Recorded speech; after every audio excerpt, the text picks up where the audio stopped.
하나님의 임재와 그 말씀, 그 통치와 능력, 그분의 질서, 바로 그분의 거룩하심의 무게감을 온몸으로 느끼며 간직할 수 있는 우리 모두가 되기를 예수님의 이름으로 축복합니다.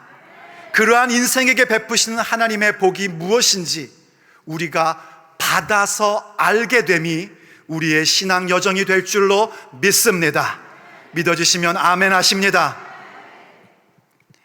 다윗이 왕이 된 후에 그의 왕권이 안정감에 이르게 되었습니다. 그러자 다윗이 아주 기특한 생각을 합니다. 하나님의 언약궤를 다윗성 가운데로 옮겨와야겠다 하는 생각을 갖고 그 일을 실행하게 된 것입니다. 언약궤라는 것은 무엇을 말하냐면 하나님께서 이스라엘을 애굽에서 구출하신 후에 언약을 맺으셨습니다. 그리고 그 언약을 맺으실 때에 그 언약이란 무엇을 의미하는가 하니 우리들의 입장에서는 여호와만이 내 삶의 목적이 되시고 삶의 방법이 되시는 하나님이 되시고 우리는 그분의 백성 혹은 그분의 자녀가 되는 그 관계를 공개적으로 발표하는 것, 그걸 언약이라고 얘기를 합니다. 구원받은 백성은 그러한 언약적 백성으로 들어오게 되어 있는데 그 언약을 맺으실 때에 하나님께서 그 언약 백성들을 만나 주시고 그들에게 말씀하시는 자리로 만들라 하신 것이 언약궤입니다. 바로 하나님의 궤인 것입니다. 그래서 그 하나님의 언약궤를 이제 다윗이 다윗 성 가운데 가지고 오려 하니 그것은 참 기특한 생각이었던 겁니다. 왜냐하면 그 말인즉슨 지금으로부터 자기가 왕으로서 이스라엘 백성들을 이끌어 갈 때에 하나님을 중심으로 하나님의 말씀을 중심으로 그 모든 것들을 하겠다는 겁니다. 특별히 언약궤라는 것은요, 그 안에 무엇이 담겨져 있었냐면 하나님의 십계명이 기록되어 있는 돌판 2개와 만나 항아리, 그리고 아론의 쌍난 지팡이가 함께 있었습니다. 그 십계명 돌판이라는 것은 뭐 말할 것도 없이 주님의 말씀을 상징하는 것이고, 만나 항아리라는 것은 광야에서도 당신 백성을 먹이신 하나님의 능력에 대한 상징입니다. 그리고 동시에 사람이 떡으로만 사는 것이 아니라 하나님의 입에서 나오는 말씀으로 산다는 것을 가르쳐 주시는 것이기도 합니다. 그 하나님의 그 아론의 쌍난 지팡이란 건 뭘 상징하는 거냐면 광야에서 이스라엘 백성이 모세와 아론을 향하여 반역을 저질렀던 적이 있습니다. 그때 하나님께서 우여곡절 끝에 하나님이 누구를 택하셨는지에 대한 질서를 보여주시기 위하여 나타내신 기적이 아론의 쌍난 지팡이, 그러니까 아론의 지팡이에서 싹이 나고 줄기가 뻗쳐지고 꽃이 피고 열매까지 맺어졌던 바로 그런 기적을 베푸셨던 지팡이입니다.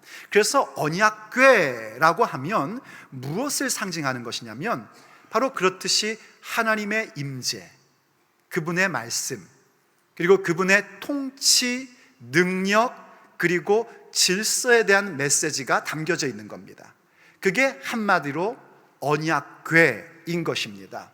그 언약궤를 다윗성 가운데 가지고 오겠다는 것은 다윗이 자신의 통치를 자기 마음대로가 아니라 하나님을 중심으로, 그분의 말씀을 중심으로, 다시 표현하자면 그분의 임재와 말씀과 통치와 그분의 능력과 그분의 질서를 중심으로 나는 앞으로 이 백성들을 섬기겠습니다 하는 마음이었던 겁니다. 얼마나 좋은 일입니까? 참 기특한 생각입니다. 그래서 이스라엘 전국 모든 백성들이 기뻐하며 기럇 여아림에 있었던 하나님의 궤를 이제 다윗성으로 옮겨가려고 한 것이었습니다. 그야말로 축제의 분위기였습니다. 모두가 기뻐했었습니다. 그런데 그 언약궤를 옮겨갈 때에 오랫동안 그 언약궤를 보관했던 아비멜렉 집안의 사람들이 그 언약궤를 운반함에 있어 술에 실어서 소가 끌고 가게 한 겁니다. 본디 언약궤는 어떻게 운반을 해야 되냐면 언약궤라는 것은 상자인데요, 네 구퉁이에 고리가 달려 있습니다. 그럼 긴 막대기를 이렇게 집어넣어서 제사장들이 그것을 어깨에 메고 운반을 해야만 했습니다. 그것은 즉슨 언약궤의 무게감이 무엇인지를 온몸으로 느끼며 살아가야 된다는 얘기입니다. 하나님의 통치와 말씀과 그분의 임재, 그분의 질서, 그분의 능력에 대한 것을 내 온몸으로 그 무게감을 온몸으로 느끼며 살아가는 것, 그것이 바로 믿음의 여정인 것입니다. 그런데 그들이 그렇게 하지 않은 겁니다. 그냥 수레에 실어서 가져갔는데, 그건 어떻게 하다 그런 일이 생긴 거냐면, 오래전에 이 이스라엘 백성이 그 언약궤에 있는 메시지는 생각하지 않고 마치 언약궤를 가지고 나가면 전쟁에 무조건 이길 것이라는 그런 착각을 했던 적이 있었습니다.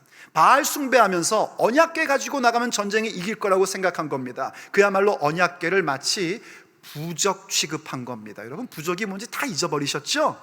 잊어버리셔야 됩니다. 그런 취급을 해버린 겁니다. 그래서 하나님이 당신의 명예가 실추되기까지 당신의 백성들을 참 교육하시기 시작합니다. 블레셋이 크게 승리하고 이 하나님의 언약궤를 전리품으로 빼앗아가 버립니다. 그러자 하나님께서 직접 하나님의 능력을 블레셋 가운데 베푸신 적이 있습니다.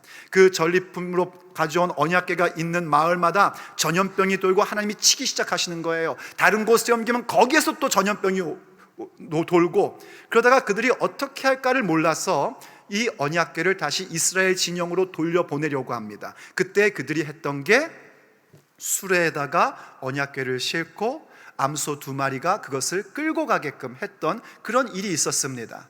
그거는 하나님을 모르는 사람들, 하나님의 말씀도 모르는 블레셋 사람들에게는 최선의 방법이었습니다. 하지만 하나님의 사람은 그러면 안 됩니다.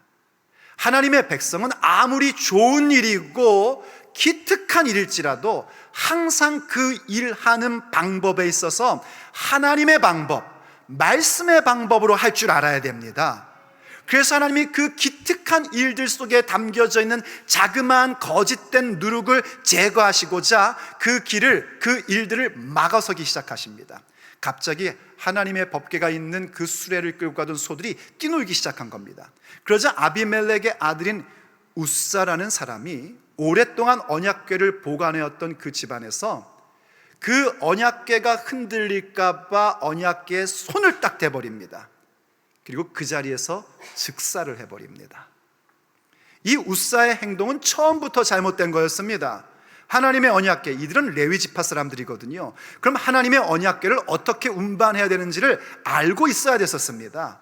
그런데 그 모든 것들에 대한 무지함이었는지 무시함이었는지는 모르지만 그냥 수레에다가 싣고 옮긴 겁니다. 그건 뭘 얘기하는 거냐면 하나님의 그 언약궤를 물건 취급한 것이고, 손을 딱 댄 건 뭐냐면 내가 마치 하나님의 언약궤의 수호자인 양 행세한 것입니다.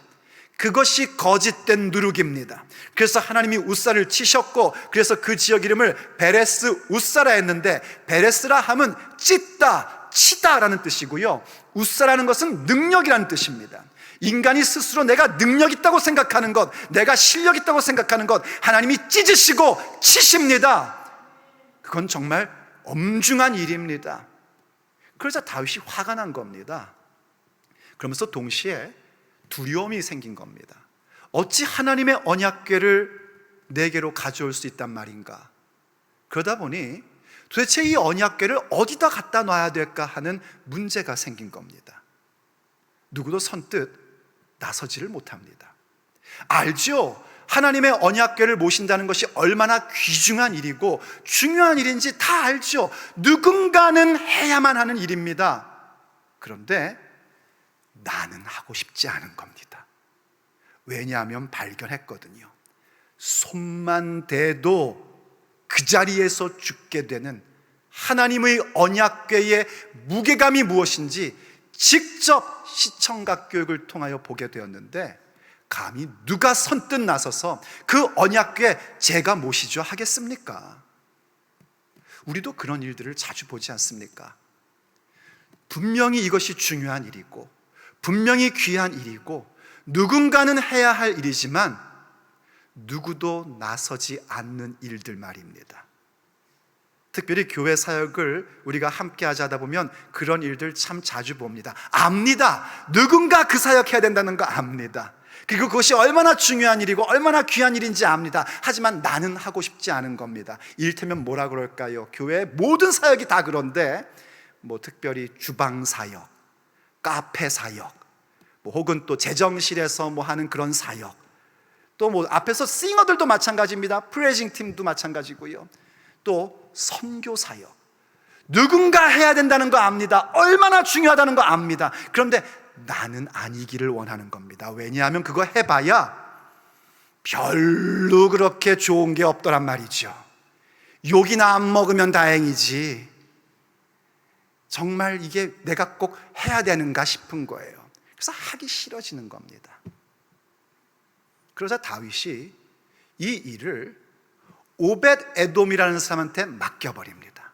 우리가 오늘 본문 읽었지만은요, 우리 한국어 성경은 얼핏 지나가지만 영어 성경도 그렇고 원문도 그렇고 분명하게 얘기하는 게 뭐냐면, 다윗이 언약궤를 오벳 에돔의 집에 옮겨놨답니다. 그러니까 오벳 에돔이 자발적으로 한 게 아닙니다. 강제로, 반강제적으로 하나님의 언약궤를 떠맡게 된 겁니다. 교회 사역도 꼭 그렇지 않습니까? 내가 하려고 하는 것보다는 어떻게든지 안 하려고 계속 버티고 혹은 생각도 안 했는데 어쩌다가 담임 목사님을 귀에서 탁 만나가지고 그것 좀 하시죠 그래갖고 강제적으로 맡게 되는 경우 있지 않습니까? 바로 그런 일이 오벳에돔에게 생긴 겁니다. 사람들이 저 집 큰일 났다 싶은 겁니다. 아니, 그건 만지는 것마저도 당장 죽는 일이 있었는데 저 하나님의 궤, 언약궤가 그 집안에 들어가면 앞으로 저 집의 운명이 어떻게 될까? 아이고, 이런 근심되는 모습으로 그 집안을 쳐다봤을 겁니다. 그런데 아시죠, 여러분? 하나님께서 오벳 에돔의 집에 복을 베풀어 주셨습니다. 누군가는 해야 하지만 누구도 하려 하지 않는 일을 떠맡게 되었을 때에 하나님께서 그에게 복을 베풀어 주셨습니다. 오늘 본문 11절 다시 한번 봐보십시오. 이렇게 말씀해 주고 있습니다. 여호와의 궤가 가드 사람 오벳 에돔의 집에 석 달을 있었는데 여호와께서 오벳 에돔과 그의 온 집에 복을 주시니라. 아멘. 누군가는 해야 되지만 누구도 하고 싶지 않은 일, 그 일을 맡게 될 때에 그 일의 무게감을 느끼며 그 일을 감당하면서 갈 때에 하나님은 그 집안에 복을 베풀어 주셨습니다. 우리도 마찬가지입니다.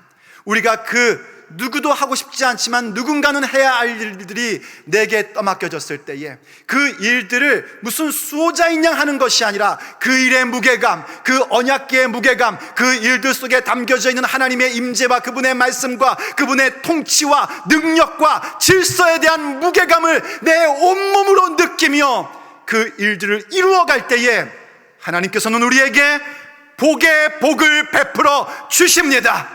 믿어주시면 크게 아멘 하십시오. 그렇다면 과연 오벳에돔이 받은 복은 무엇이겠습니까? 오늘 주님께서 우리에게 주시고자 하는 메시지입니다. 첫째, 주님께서는 그들에게 소유에 대한 복을 주십니다. 언약궤의 무게감을 느끼며 누군가는 해야 할 귀중한 일이요 중요한 일이나 누구도 하지 않으려는 그 일을 내가 맡게 되었을 때에 하나님은 그들에게 소유의 복을 베풀어 주십니다. 오벳 에돔이 받은 복이 그겁니다. 하나님이 오벳 에돔의 집안에 복을 주셨다고 합니다. 근데 그 오늘 본문의 말씀과 병행 구절인 역대상 13장 14절을 보면 어떻게 복을 주셨는지 조금 더 자세하게 나오는 장면을 보게 됩니다. 한번 보시죠. 역대상 13장 14절입니다. 하나님의 궤가, 그 언약궤가 오벳 에돔의 집에서 그의 가족과 함께 석 달을 있으니라. 여호와께서 오벳 에돔의 집과 그의 모든 소유에 복을 내리셨더라. 아멘. 한 분들만 이 복 받기를 예수님의 이름으로 축복합니다. 미리 팁을 드렸는데도 불구하고 1부와 2부와 3부가 같은 교인이라고 똑같으시면 곤란합니다. 그 소유에 주님께서 복을 주셨대요. 집안에 복을 주셨답니다. 그 소유에 복을 주셨답니다. 어떤 분은 그렇게 생각하십니다. 그 소유의 복을 주신 거니까 오베드돔이 갖고 있던 재산이 있을 거 아닙니까? 그거에 대하여 굉장히 감사하는 마음이 생기고 만족하는 마음이 생겼나 보다라고 생각하는 분들이 있습니다. 그것도 참 중요한 복입니다. 사실 우리가 얼마나 많은 복을 받았습니까? 이해되십니까? 우리 정말 많은 복을 받았습니다. 그 복을 받은 것을 깨닫고 감사하며 만족하며 살 수 있다는 것도 참 귀한 복입니다. 왜냐하면 어떤 사람들은요, 그런 복을 받았음에도 불구하고 맨날 징징거려요. 자기가 받은 복을 누릴 줄도 몰라요. 그렇게 인생을 낭비하는 사람들도 있거든요. 그런데 우리는 어찌된 은혜인지, 주신 복이 무엇인지를 알고 거기에 만족감이 생기고 비교의식에서는 막 떠나버리고 그래서 늘 주 앞에 감사하는 삶을 사니 얼마나 복받은 것입니까? 그런데 지금 오벳 에돔에게 주신 복은 그 정도가 아니란 말입니다. 왜냐하면 이 오벳 에돔의 집에 소유의 복을 주셨는데 그게 방방곡곡에 소문이 쫙 퍼져가지고 나중에 다윗에게까지 보고가 들어갈 만큼 복을 받게 된 겁니다. 그런 복은요, 이미 가지고 있는 것에 대하여 만족하고 감사하는 것으로는 될 수가 없습니다. 그건 내가 개인적으로 받는 복이고 누가 봐도 저 집 복 받았네 하려면 확실하게 소유의 복이 있어야만 되는 겁니다. 이를테면 오베데돔의 집에 소들이 새끼를 낳았다면 막 새쌍둥이를 계속 낳든지, 아니면은 막 저기 있던 야생마들이 오베데돔의 집에 그 울타리로 막 들어와가지고 갑자기 말을 잘 듣든지, 이런 정도는 돼야 사람들이 볼 때 야, 저 집 쪽에 도대체 웬일이냐, 뭔 일이 생긴 거냐, 이러한 소문이 소문의 꼬리를 물고 왕에게까지 보고되는 겁니다. 지금 오베데돔이 그런 복을 받은 겁니다. 여러분, 왜 받았다고요? 하나님의 언약궤의 무게감을 온몸으로 느끼며 누군가는 해야 하나 누구도 하고 싶어하지 않은 일을 맡게 되었을 때에 하나님께서 그에게 이 소유에 대한 복을 베푸신 겁니다. 여러분, 이 정도의 것은요, 하나님이 일하시기 시작하면 3개월이면 충분합니다. 3년이 아니에요. 오베데돔이 그 복 받은 거 소문나고 다윗의 귀에까지 들어간 게요, 3개월. 100일도 안 돼요. 3개월. 저는 사실 이 3개월도요, 하나님이 복을 주시는 기간이 필요한 3개월이라고 보여지진 않습니다. 오히려 오베데돔이 두렵고 떨리는 마음으로 언약궤를 모신 다음에 그 가운데서 하나님의 그 임재와 말씀과 그분의 통치와 능력과 질서에 대한 그 엄중함을 온몸으로 깨달으며 느꼈을 수 있는 그 기간, 그게 저는 3개월이라고 생각이 들어집니다. 왜냐하면 우리 하나님은요, 말씀 한마디로도 천지를 창조하시는 하나님이시기 때문입니다. 하나님이 우리에게 소유의 복을 주시려면요 3개월 충분합니다. 그 복 여러분 가운데 있기를 예수님의 이름으로 축복합니다. 저는요, 이 소유의 복을 생각하면 꼭 생각나는 사람이 있습니다. 바로 이삭입니다. 이 성경에서요, 이삭이 하나님께 그 소유의 복을 받아 거부가 되었음을 명확하게 설명해 주거든요. 창세기 26장 12절과 13절 한번 보십시오. 이렇게 말씀하고 있습니다. 이삭이 그 땅에서 농사하며 그 해에 100배나 얻었고 여호와께서 복을 주심으로 그 사람이 창대하고 왕성하여 마침내 거부가 되었더라. 그냥 조금 부자가 아닙니다. 거부, 영어로 얘기하면요 very wealthy입니다. very wealthy. 아주 거부를 만드셨답니다. 사실 이 이삭이 굉장히 복을 받아가지고요 농사에 100배를 얻었대요. 이 100배를 얻었다는 건 뭐냐면은 자기가 기대했던 수확보다 100배를 얻었다는 겁니다. 얼마나 놀라운 일입니까? 하나님이 어떻게 그렇게 됐는가? 하나님이 복을 주셔서 그렇대요. 어떤 목사들은 그러더라고요. 그런 물질의 복을 구하는 건 기복신앙이라서 그런 건 구하는 게 아니다. 저는 그래서 당신은 구하지 마시오, 저만 구하겠습니다 했습니다. 저는요. 왜냐하면 우리가 도대체 뭘 갖고 있습니까? 우리가 갖고 있는 것이 얼마나 대단한 것들입니까? 그걸로는 하나님의 그 놀라운 뜻을 우리는 이룰 수가 없습니다. 하나님이 복을 주셔야 그 주신 복 가지고 하나님의 나라와 예수 그리스도의 복음을 위하여 힘차게 일할 수 있는 것입니다. 하나님은 항상 복을 주시며 이르시되 내가 땅에서 번성하고 충만하라 하고 말씀을 주시는 것이지, 복 주시지 않고 명령하시는 경우는 없습니다. 그러니 여러분, 이 소유에 대한 복을 우습게 여기지 마시고 주님 앞에 받기를 원합니다. 이삭이 그 복을 받았어요. 그런데 그런 복만이 아니었습니다. 영향력의 복까지 받았습니다. 그는 분명히 나그네처럼 살고 있었는데요, 그 나그네로 살아가는 땅의 왕까지도 이 이삭을 두려워할 만큼 하나님이 그를 보호해 주시고 그를 보장하시는 것이 모든 주변 사람들이 볼 수 있도록 해 주신 겁니다. 과연 어떻게 이삭이 이런 복을 받았을까요? 그 창세기 26장의 1절부터 11절까지의 내용을 보면 어떻게 그가 그 복을 받았는지를 알게 됩니다. 자신이 살고 있는 땅에 흉년이 온 거예요. 그래서 그도 자기 아버지처럼요, 점점 남방으로 애굽으로 가려고 했습니다. 그러자 하나님께서 나타나셔서 이삭에게 너 애굽으로 가지 말고 이 땅에 머물러라. 왜냐하면 그 땅이 하나님이 그에게 주시고자 한 약속의 땅이었거든요. 이 땅에 머물러라 하시면서 내가 복을 주겠는데 하시면서 어떤 복을 말씀하셨냐면, 그때는 하나님 나라에 대한 복이었습니다. 내가 너 자손을 많게 해줄 것이고 이 땅을 너에게 주리라. 하나님 나라의 시와 땅에 대한 하나님 나라 비전에 대한 복을 주신 겁니다.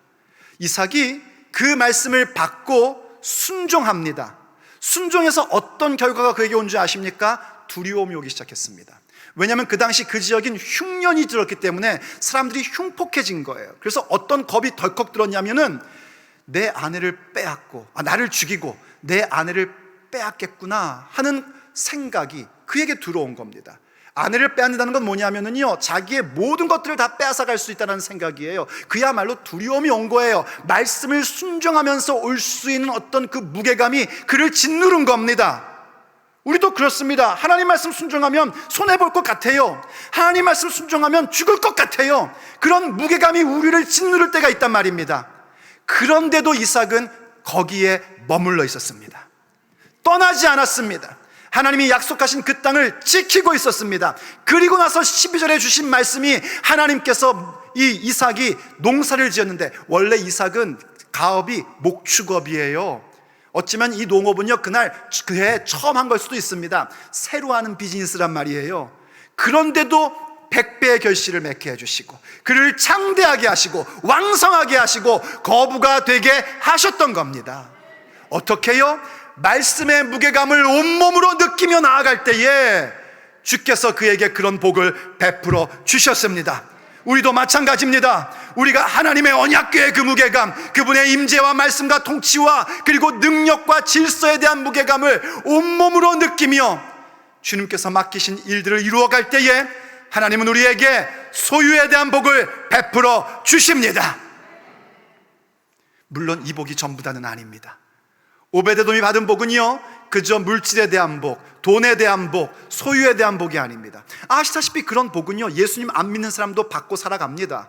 심지어는 하나님의 말씀을 거역하는 사람들도 부자가 돼서 살고 있는 것 우리가 얼마나 많이 봅니까? 하나님의 사람들에게 주시는 소유에 대한 복은 그것과 다른 겁니다. 하나님께서 우리에게 주시는 소유의 복, 그걸 받은 사람들은요, 어디까지 가게 되냐면 영원한 복을 받는 자리까지 가게 됩니다. 그건 뭐냐면 하나님이 내 삶을 이렇게 풍성하게 해주시니 그것으로 인하여 더욱더 하나님을 사모하게 되는 겁니다. 받은 소유에 대한 복 때문에, 받은 소유의 복 때문에 타락하고 실패하고 저주받는 자가 아니라 그것 때문에 하나님을 더욱더 사모하게 됩니다.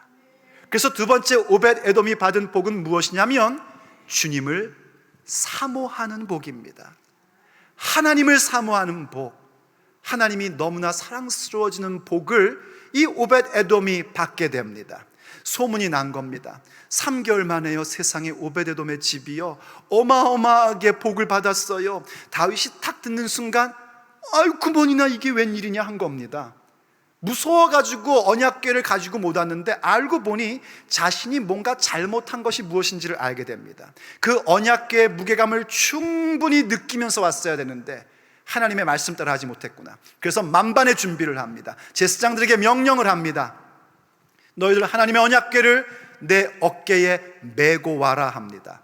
우리 한글 성경에 이 사무엘하 6장에 언약궤를 메어왔다라는 것은 의역입니다. 원문의 번역은 그냥 옮겨왔다, 옮기려 했다, 그런 차원입니다. 이 모든 일을 경험하고 나서야 다윗이 드디어 깨닫는 겁니다. 아무리 좋은 일일지라도 내 생각대로 편리하게 하는 것이 아니라 하나님의 말씀을 따라 해야 되는 것이구나, 이걸 확실히 알게 된 겁니다. 그래서 언약궤를 메고 오게끔 합니다. 자, 오베데돔 입장에서는 어떻습니까? 언약궤로 인하여 두렵고 떨리는 마음으로 언약궤를 맡았었는데, 아니 왕이라고 그래가지고 다시 또 가져간다네. 못 가져가요 할 수도 없고, 어떤 의미에서 좀 빼앗기는 것 같기도 하고. 그런데 이 오베데돔이요, 그때에 그 언약궤를 따라갑니다. 그리고 이 오베데돔도 사실은 레위 사람이었거든요. 그리고 이 다윗이 이제 언약궤를 다윗성에 안치한 후에 이 레위 사람들을 쭉 모아가지고 하나님 앞에 예배드릴 악기들과 노래하는 자들을 세웁니다. 그러한 명단들이 쭉 나오는데 그 명단 가운데 오벳에돔의 이름이 있는 것을 보게 됩니다. 그런데 그 이름 앞에 특이한 단어가 하나 붙습니다. 한번 역대상 15장 18절 말씀을 보십시오. 그 다음으로 그들의 형제 스가랴와 벤과 야시엘과 스미라목과 여히엘과 운니와 엘리압과 브나야와 마아세야와 마띠디야와 엘리블레후와 믹네야와, 우리가 발음하기도 힘든 이름들이 쫙 나오다가 드디어 우리가 보고 싶은 이름, 문지기 오벳에돔과 여히엘을 세우니. 그리고 24절에서는요, 오벳에돔과 여히야는 궤 앞에서 문을 지키는 자더라, 이렇게 기록을 해주고 있습니다. 그러니까 지금 오벳에돔이 자기의 고향을 떠나서 다윗성에 와가지고 뭘 한 거냐면 문지기를 했단 말입니다. 문지기. 만약 오벳에돔이 자기의 소유의 복을 주신 것으로 만족하고 멈췄다면 이렇게 할 필요가 없습니다. 그냥 자기 고향 가드에서 주신 복 가지고 잘 먹고 잘 살면 그냥 되는 겁니다. 그런데 오베데돔은 그럴 수가 없었습니다. 하나님께서 이 소유에 대한 복을 주신 것, 이건 아무것도 아니라는 걸 그는 절실히 알고 있었던 겁니다. 그 언약궤의 무게감, 하나님의 임재와 말씀의 무게감, 그분의 통치와 능력과 질서의 무게감이 얼마나 거룩한 것인지를 깨달으면 깨달을수록 하나님이 얼마나 사랑스러운 분인지 그것을 확실하게 확인하게 된 겁니다. 그래서 그는 고향에 머물 수가 없어가지고요, 그 언약궤를 따라와서 중앙성소 가운데 문지기를 한 겁니다. 제사장이 아니니까는요, 그 언약궤에 가까이 갈 수는 없고, 그러니까 레위 지파니까 그래도 문지기라도 하고 싶었던 거예요. 그야말로 주님을 향한 사모하는 복을 그는 듬뿍 받았던 겁니다. 이 복 받으셔야 됩니다. 이 복 받아야 타락하지 않습니다. 이 복 받아야 하나님이 우리에게 무엇을 맡기시든지 그 맡은 것을 가지고 하나님의 나라와 예수 그리스도의 복음을 위하여 전진해 나갈 수 있습니다. 사모하는 복입니다. 주님을 사모하는 복. 저는 이 복을 보면서요, 시편 84편이 기억났습니다.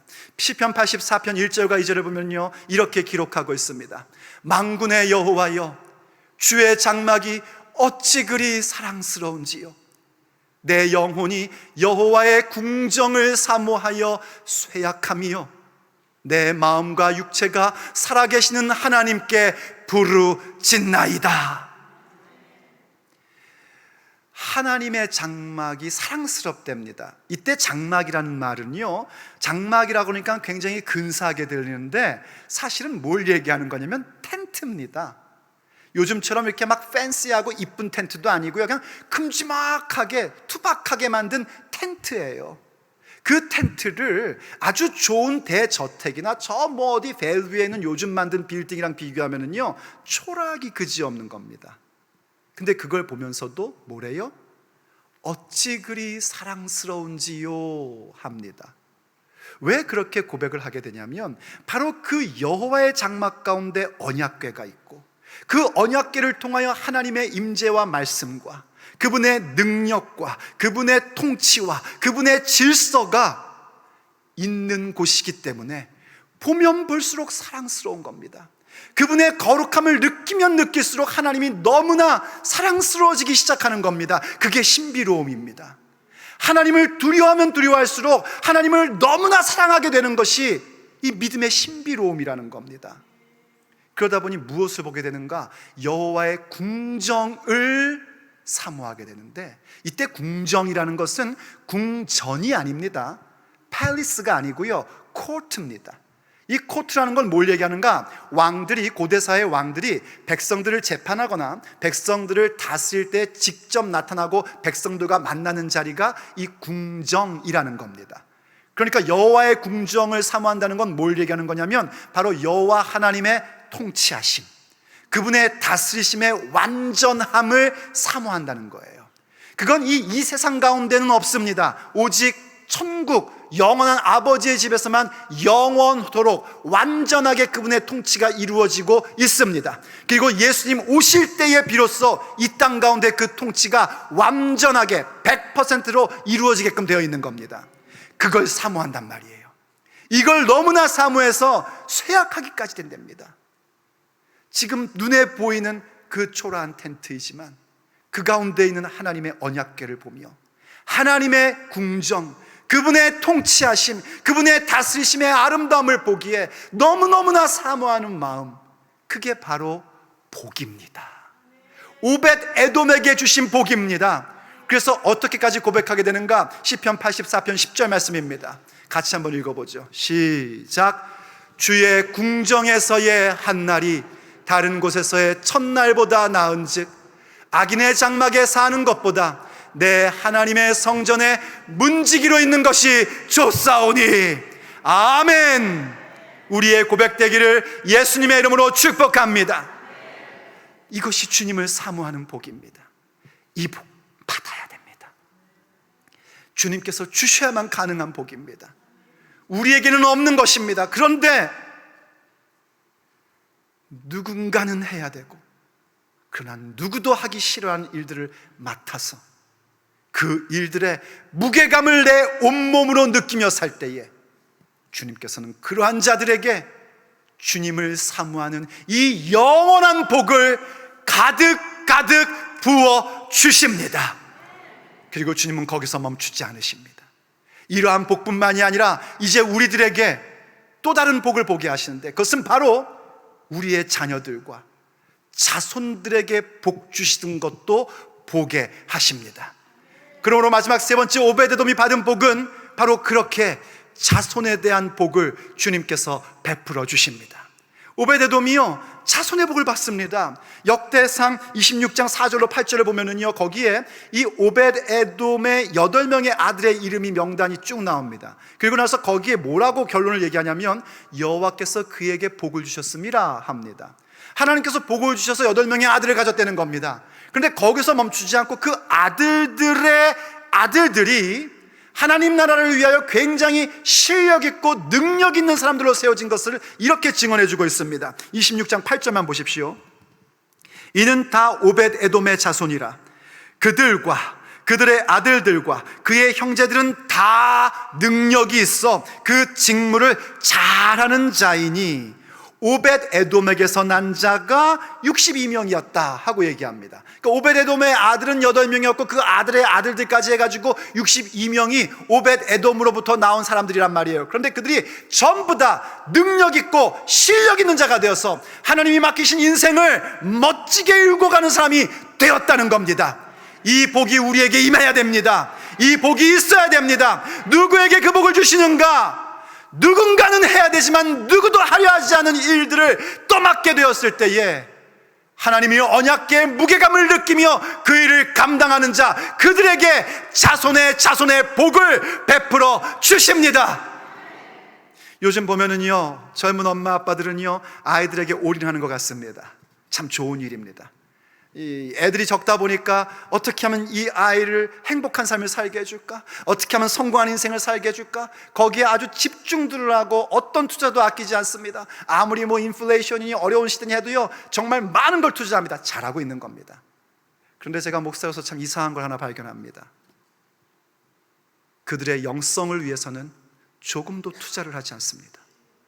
물질도 시간도 노력도 투자를 하지 않는 모습을 봅니다. 그러면서 교회한테 그럽니다. 그건 교회가 해줘야 될 일 아니냐고. 성경을 자세히 보십시오. 하나님은 한 번도 자녀의 영성을 교회에게 맡기신 적이 없습니다. 부모에게 맡기셨습니다.